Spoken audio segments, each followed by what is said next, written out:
What's up, y'all? I know I have not posted a Mob Wives video in a minute.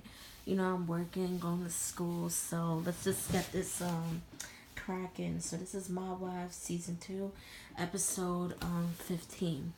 So the beginning of the episode starts off with Renee going to the courthouse.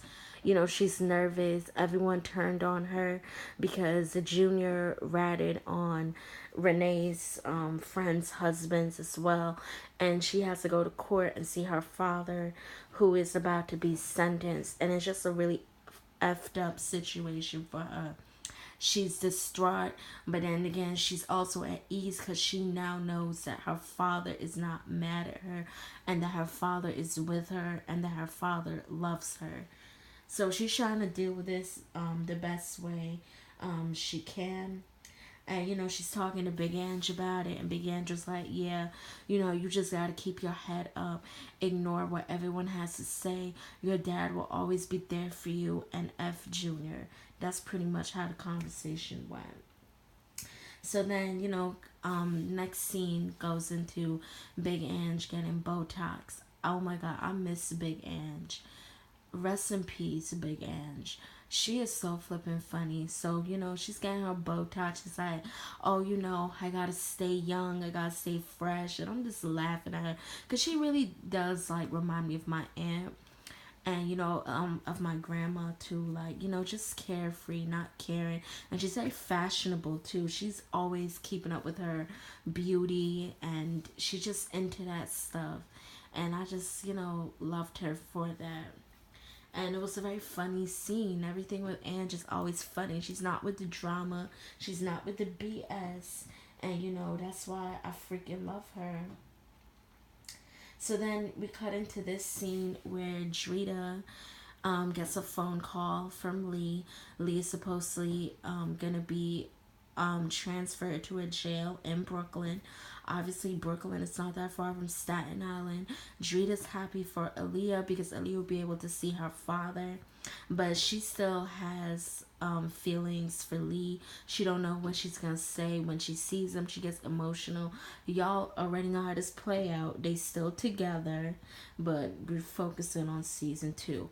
So in this episode and throughout this whole season, she's on the whims with Lee.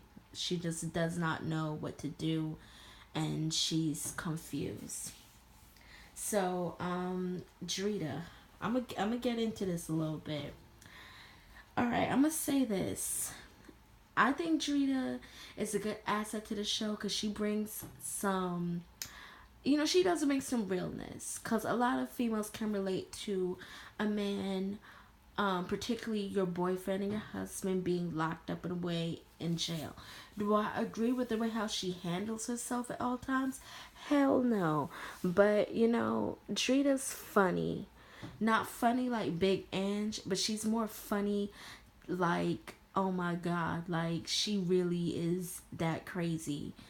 Like that's the thing that I have with Drita. So getting into it, Drita always said she used to rap. You know, she said she had a little notebook. She used to write down all the rhymes to Biggie Smalls songs, and she wants to rap. And she got this opportunity to work with French Montana. Lord have mercy.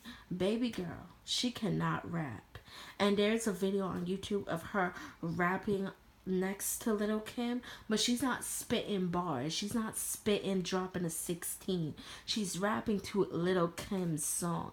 That's not rapping, baby girl. She can't rap. I'm sorry. The rhymes sucked.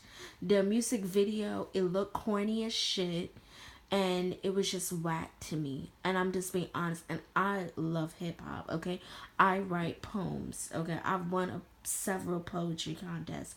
That shit was whack. Just because she on a TV show, my was like any random person walk in the studio and drop that shit, they gonna laugh at you, boo. I'm just putting it out there. It wasn't something I would buy. And I actually did listen to the song a while back. It ain't my cup of tea. So I'm just not here for it. So then we get into this scene with Big Ange is complaining about her husband Neil, saying that Neil is always effing up. She's sick and tired of his shit, and she's pretty much gonna give Neil one more chance. If he screws it up, his ass is out of there. And she's just like, I've had it. Like, he's always doing stuff that pisses me off.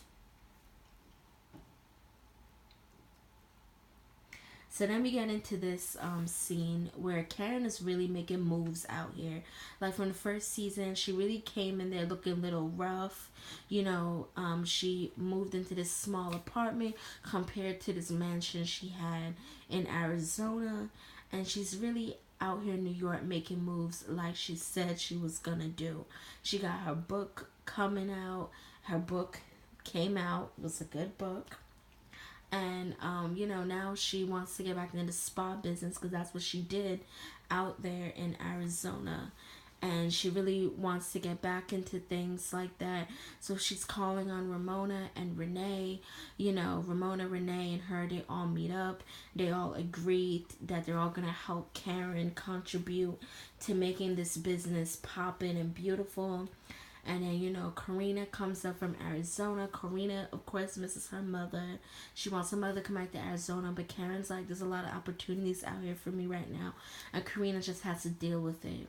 I don't know how editing goes, but it's like, you gotta feel bad for Karina because it is hard to rip a child out of the home and environment they only know, and then you just expect them to come here to this new place and expect them to make friends. It's just not easy.